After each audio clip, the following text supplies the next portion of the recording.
could switch to the sermon slides for this week, that would be where we want to start today.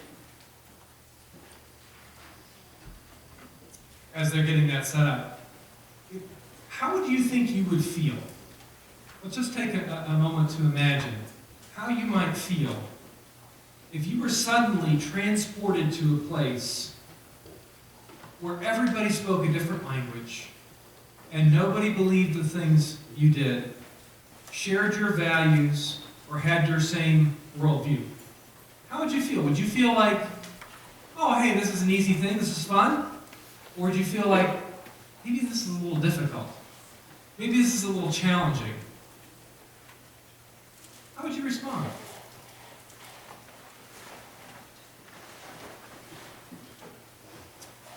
Well, for some of us, this may feel actually like something we experience these days, even in our own society, because we feel like, at some level, it has happened to us as we've watched the church in our lives move from one of the main pillars of society toward the margins. Maybe some of us haven't experienced that as drastically as others because we haven't seen, the changes have been more gradual. Some of us have seen it very sharply because it's happened very quickly for us. But many of us have seen in our lifetimes the church, as far as the church's relationship with society, move from the center to the margins. We've seen declines in church attendance across this country. We've seen changes in the role that the church plays in society, its relationship with the government, with schools, with families. We've seen radical changes in the values in society over time. And so, in many ways, we've seen a lot of challenges to how the church relates to the rest of the world. I think we might be getting some slides here in just a moment. But you know, the people of Israel, one of the things we have seen, of course, is that we've seen really three types of people who we often now encounter in our society who are not related to the family of believers. We often see the folks that we call unchurched. They're folks that just aren't affiliated with a congregation someplace, right? They might be open to faith, but they just kind of don't show up on Sunday morning or maybe Wednesday night or whenever we have church stuff happening. We call those folks unchurched. We have another group of folks that are folks that we call de-churched, right? These are folks that might have grown up in the church or had some experience with the church over time, and now they're not there. Why? Why do people attend church for a while and then they go away? What sorts of things happen? Well, oftentimes they have some sort of negative experience with the church, whether that's their fault or the church's fault or some combination. You know, it's always one of those complicated messes that it's never quite clear a lot of times. But there are a lot of folks out there that are now de-churched. And there's yet even a third group, you might say, a group that is the most rapidly growing religious affiliation in the United States today. You know what that is? It's the group they call the nuns. And I'm not talking about the people that wear the funny hats and the long dresses. Right? They're the folks that have really no religious affiliation. When they check the box, they say, you know, are you Christian? Are you Muslim? Are you Hindu? Are you none of the above? So it is the group they call the nuns, right? N-O-N-E-S. And so we see these sorts of relationships growing in society today, that the relationships to the church are weaker than they've been before in our society. And so what do we do when we see these things? Do we kind of dig in our heels and say, well, you know, y'all just need to come back here now? And kind of say, well, you know, we've been doing the same thing for years and years and years. You guys just need to kind of get your act together and come back. Does that work very well? No, it doesn't really work very well, right? It works about as well as it worked this morning when my kids decided that while I was in the shower, they needed to take the toy slide and take the big box of Legos off the top shelf that they weren't supposed to be able to reach, and dump it completely out on top of themselves, and then fall off the slide and be upset. And it's kind of like saying, well, put all that back in about the same time period it took you to make the mess in the first place. And that's not going to happen, right? So a lot of times we say, hey, we have these challenges. We got slides. Thank you. So the church has moved from the center to the margins. We're going to have to kind of page through here a little bit. So we have these folks that are the nuns. The church isn't even on their radar. And so the people of Israel we see in the Old Testament, they actually experienced something very, very similar to this, right? You see, they lived in the Promised Land for a long time. They had their temple. They worshipped their God in a certain way, right? And they experienced the presence of God in the temple. And then, of course, over many, many years, they worshipped a lot of idols, and they did a lot of things that God told them not to do. So what happened? They went into exile, right? They went into exile in Babylon. And so they found themselves in a foreign country with a foreign language, which worshiped different gods that had different values, and they found themselves really challenged. You see, Babylon had a certain way they wanted to tell the story, right? How did Babylon tell the story? We defeated your God. You see, the Babylonians believed that since they had a certain God that they sacrificed to and that they worshipped, what was going to happen? Well, that their God would then conquer the other gods around them. And so one of the things that they did was they said, well, we conquered you, Israel, which means we conquered your God. That means our God's bigger than your God. Nah, nah, nah, nah, nah. Right? That's kind of how it went. We defeated your God. Well, so then that said some things about Israel too, right? Your God is weaker than our God. And that's what Babylon wanted to tell the Israelites. Your God is weaker than our God. What else did they say? They kept saying, well, you know what? Because our God defeated your God, we're on the right side of history. Everything, because things fell our way, you're obviously in the wrong and we're in the right. Obviously. We're doing the right thing, you're not doing the right thing. Therefore, obviously, we're right and you're wrong. That's one of the things they would say. They said one other thing, too. They basically told Israel all the time that they were human scum, that they were just worthless because they worshipped this God who obviously was worthless. Right? Because this God couldn't defeat Babylon's God. That was Babylon's narrative. So if you spend all your time in a society hearing these sorts of things over and over and over again, how do you start to feel? Well, you start to kind of own these kinds of feelings. Well, maybe we're not so great. Maybe we're not as worthwhile as we thought. Maybe our God isn't as strong as we thought our God was. But then you know what happened? They started gathering up the writings of Moses and the prophets and the Psalms. And they started putting these things together in a format that we now know as the Old Testament. They wrote these things at different times and in different places, and they kind of had to gather them all together. And this is when they started to gather them all together. Do you know what they started to realize? They started to realize that Moses and the prophets and the Psalms, they offer a different story than Babylon was telling them. That the story that God had told them for years was different than the one that Babylon had for them. And so the Israelites, even though they were in Babylon, even though the Babylonians said, your God is worthless, you know what? They started telling a different story. They said, you know what? You worship the sun? Guess what? Our God made that. Babylonians said, well, we don't just worship the sun. We worship the moon too. He said, what? We worship the moon? Our God made that too. And so the Babylonians just say, we also, we don't just worship the sun and the moon, we worship the stars.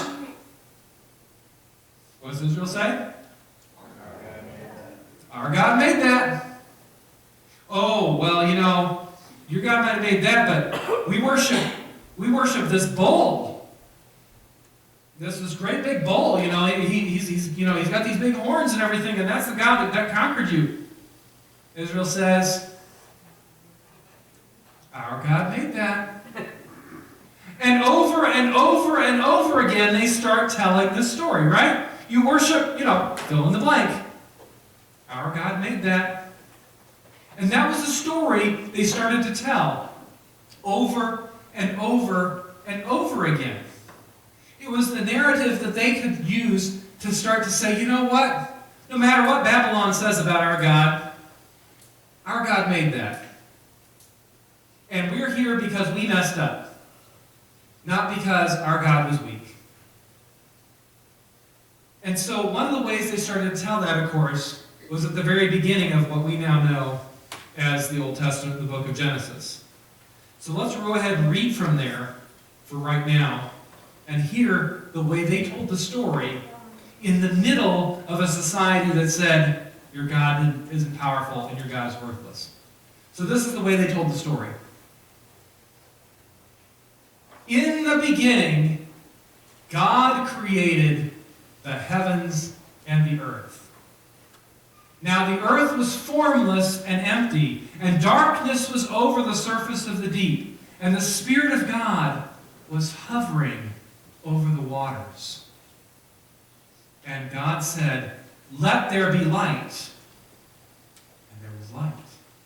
And God saw that the light was good, and he separated the light from the darkness. And God called the light day, and the darkness he called night. And there was evening, and there was morning, the first day. And God said, let there be a vault between the waters to separate water from water. It's like they're drawing a line between waters up here and the waters down here. So God made the vault and separated the water under the vault from the water above it. And it was so. And God called the vault the sky. And there was evening, and there was morning, the second day.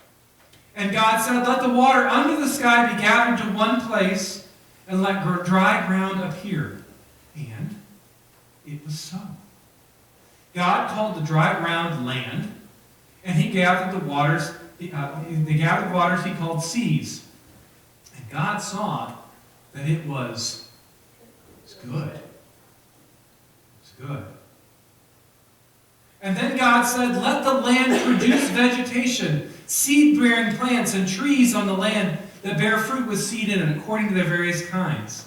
And it was so. The land produced vegetation, plants bearing seed according to their kinds, and trees bearing fruit according to their with seed in it, according to their kinds. And God saw that it was good. And there was evening, and there was morning, the third day. Once again, Babylonians worship trees too. And God said, let there be lights in the vault of the sky to separate the day from the night, and let them serve as signs to mark sacred times and days and years, and let there be lights in the vault of the sky to give light on the earth. And it was so. God made two great lights, the greater light to govern the day, and the lesser light to govern the night. He made the stars. God set them in the vault of the sky to give light on the earth, to govern the day and the night, and to separate the light from darkness. And God saw that it was good. And there was evening, and there was morning, the fourth day. And God said, let the water teem with living creatures, let birds fly above the earth across the vault of the sky. So God created the great creatures of the sea and every living thing with which the water teems and moves about in it, according to their kinds, and every winged bird according to its kind. And God saw that it was good. God blessed them and said, "Be fruitful and increase in number, and fill the water in the seas, and let the birds increase on the earth." And there was evening, and there was morning, the fifth day. And God said, "Let land produce living creatures according to their kinds, the livestock, the creatures that move along the ground, and the wild animals, each according to its kind." And it was so. God made the wild animals according to their kinds, the livestock according to their kinds, and all the creatures that move along the ground according to their kinds. And God saw that it was good. Yes.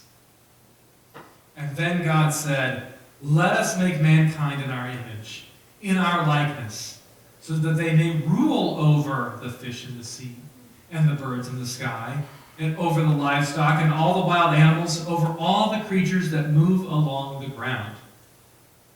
So God created mankind in his own image. In the image of God he created them. Male and female he created them. God blessed them and said to them, "Be fruitful and increase in number. Fill the earth and subdue it. Rule over the fish of the sea and the birds of the sky, and over every living creature that moves on the ground." And then God said, "I give you every seed-bearing plant on the face of the earth, and every tree that has fruit with seed in it. They will be yours for food. And to all the beasts of the earth, and all the birds of the sky, and all the creatures that move along the ground, everything that has the breath of life in it, I give every green plant for food." And it was so. And God saw that all that he had made, and it was very good.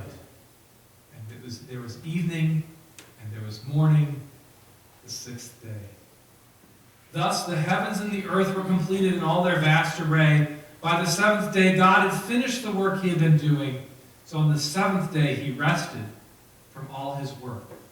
Then God blessed the seventh day and made it holy, because on it he had rested from all the work of creating that he had done. May God add his blessing and his wisdom and his insight to the hearing and the doing of his word.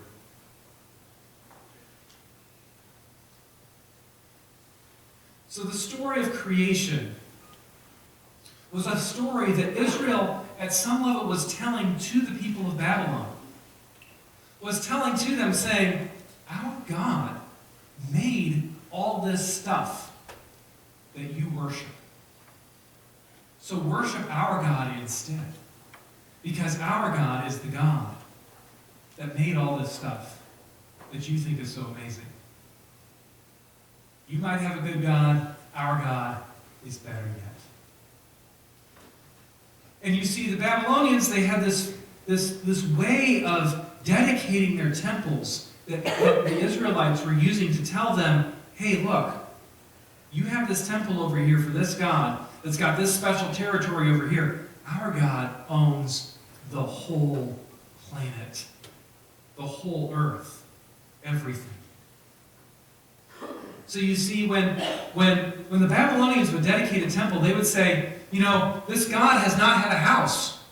This God needs a house." They'd have this statue of this God, and this God they would actually act this thing out. This God would be wandering around the community, right? And they'd have this God, and they'd carry it on their shoulders and whatnot. It'd be made out of wood or stone or gold or silver. And they'd just kind of be marching it all over the place. And they said, "Hey, this God has no place to rest. He has no house."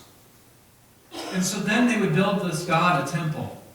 And they would make this temple special for him. And they would dedicate it in this special way. So the first thing they would do is they would take a week. And they'd say, "All right, we're going to have this special temple dedication ceremony. This God's been wandering about. This God's getting tired. This God needs to rest." So they'd take a week. And they would dedicate the outer spaces, the middle spaces, and the inner spaces of their temple. They'd go from the outside in. They'd dedicate all this space. And they'd do that over 3 days. And then over the next 3 days, what would they do? They would take stuff into these spaces that they dedicated, these special objects that would go along with the worship of their God. And they'd put these special things in the temple. So they'd take special equipment. They'd take plates, for serving food to the god. They would take special paintings, and they would hang those on the walls, right? Or make special hanging cloths and tapestries. And they'd put all these things in that space, and they'd fill the outer space, they'd fill the middle space, and they'd fill the inner space. And they would do all of this over the course of the next 3 days. This is how the Babylonians would do this.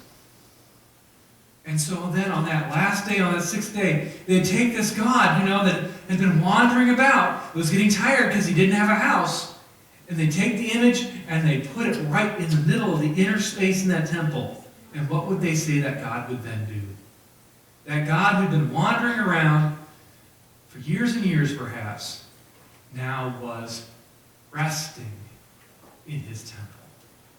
He was resting in his temple. And Israel said, you know what, guys? You know what? You guys got it all wrong. Because, your gods, once again, they're not as big as our God. So Israel would say things slightly differently. So Israel took the way that Babylon told their story and said, let's put a twist on it. The first day they say, hey, we're going to create this space where there's now light. And darkness is on the outside. That's our outer space. Then they'd separate sky and water. That's our middle space. Water and land, that's our inner space. Then what happens next? They put the sun and moon and stars. They decorate the outside. Then they decorate the middle, the birds of the air and the fish of the sea. And then then the things they bring in to the inner space of God's temple, the beasts of the field, the animals. And then what is the image of God that gets installed in the temple? What is the image? Human beings. The human beings that God puts in his creation are the image that is supposed to reflect what God is up to in the world. We end up, as human beings, becoming that very image that God is that's supposed to represent God to the entire created order. You see, the Babylonians, they say, well, this God owns this temple. And the Israelites said, no, God owns the whole world. And you know how we know he owns the whole world? He's put human beings in here to represent him, to be his image, to show what his likeness is like, and to be like God throughout the world. And then God says, once my image is in the creation, and I have filled the whole world, now I can rest. Now he can rest, because his image is in his temple. And the temple is the whole world. And we end up as human beings as the image of God, his temple. So that means that we as human beings have this vocation to bear God's image everywhere we go, in everything we do. And this means for us, we have these great opportunities to show the world, not just Babylon, but plenty of other places too, what God is like. So think about it. If the whole earth is God's temple, and all these creatures are the ways that come into the temple, and these are the ways that we celebrate and we worship what God is all about. One of the things we do is we become worshipers, that as we worship God, we help the whole creation worship and give glory to God. As we live out what we are called to do as human beings, we help the whole created order really celebrate who God is. What do they say in the Psalms, right? This is the trees clap their hands, the mountains burst forth with singing, right? Because God has come to judge the earth, right? The psalmists do this all the time. Let the rivers and streams clap their hands. The rivers sing, let the sea rejoice, right? You hear all the psalms over and over and over again. That as we human beings do what God has called us to do, the oceans break forth, right? What happens if the disciples were supposed to be silent when they said, Hosanna, blessed is he who comes in the name of the Lord? What was going to happen? The rocks themselves were going to cry out. So as we fulfill what God has for us in this community and beyond, we help the whole created order start to worship God and celebrate. I mean, I know there's a lake, just off to the side of this building, and we have plenty of Canada geese that like to camp out in our yard. And some mornings they sound like they're really upset with each other, but other mornings they sound like they really are celebrating and praising God, right? Maybe if the squirrels and the crows go at each other all the time, that doesn't quite sound so much praise. It's more like just yelling at each other. But the creation does praise God. So we represent the whole creation to God. We say, hey God, we're going to help the creation praise you. And the other thing that we see in the story is that we are to rule over the fish of the sea and the birds of the air and every animal, including those that crawl on the ground. And so the whole purpose of human beings being here on this planet, he says, is to help the whole creation come to its fullness. Rule over it means it's not going to be chaotic. It's not going to be negative. It's not going to be broken. But everything is going to fill the earth and really make the earth a wonderful place to be. So that's one of the things we see as human beings that we do. But we also realize the way Israel told this story, that part of our vocation, and I'm sorry this slide ended up a little small,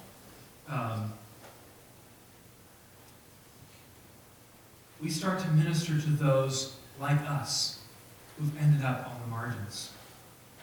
Those of us who've realized, wait a minute, we might not be in the position of power. We might not be in the seat of authority. We might not be in the middle anymore. Maybe we're on the edge. Maybe we're on the margins. Maybe there are people who are on the economic margins. I had a neighbor when I lived in Ohio who was on the economic margins. My wife and I had to get new tires on our car, and the natural thing we did was we thought we needed tires, and we got 4 tires on our car, right? Because our car had 4 wheels, so we got 4 tires. Our next door neighbor was on the edge economically all the time. So when she had a problem with her car, with her tires, she would buy 1 used tire at a time. 1 used tire at a time. Needless to say, that used tire didn't last very long, and that almost always involved a tow truck bringing the car back to her house, where she'd get yet another used tire. She never had enough money to get 4 new tires. And so what we figured out very quickly was the amount she spent way more money on tires than we did, because she had to buy 1 used tire at a time. That and tow trucks and all the rest. We can begin to minister to those on the economic margins where we see that things are actually more challenging, actually more expensive sometimes to be poor than it is to have enough money. Those of us who feel like we're on the racial margins, maybe our ethnicity is not part of the majority, we can minister to folks there as well. Political margins, some people have, are not as well represented in government by others, than others. And of course, the folks that are forgotten and alone. We have the opportunity as followers of Jesus Christ. What does Jesus say when he's separating the sheep from the goats? He says, hey, did you visit me in prison? Did you feed me when I was hungry? Did you clothe me when I was naked? Those sorts of things. We have the opportunity to minister to those. And that is those folks. And that is an opportunity we have. Because once again, our God, as Israel would affirm, is bigger than anything that would marginalize anyone. So for this week, as we reflect, as we come to this table, as we share in the body and blood of Jesus Christ together, how do we retell the story of Jesus to those who've given up on church as they know it?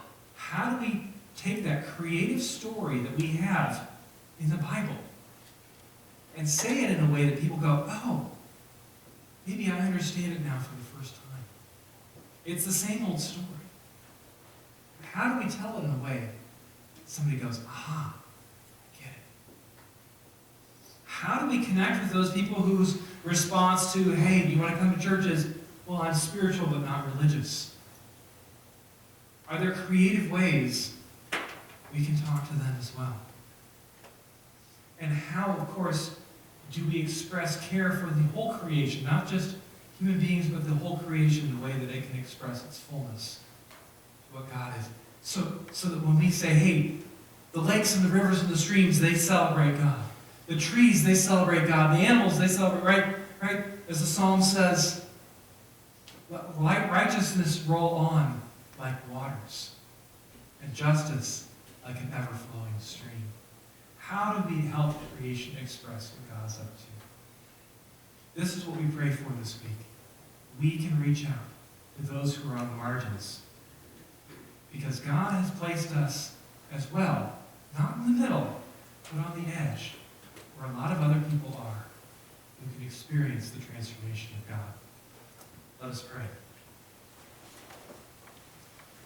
Father, we thank you that you have given us the opportunity to minister to those who would otherwise not know Jesus. Help us to become a creative people, to learn how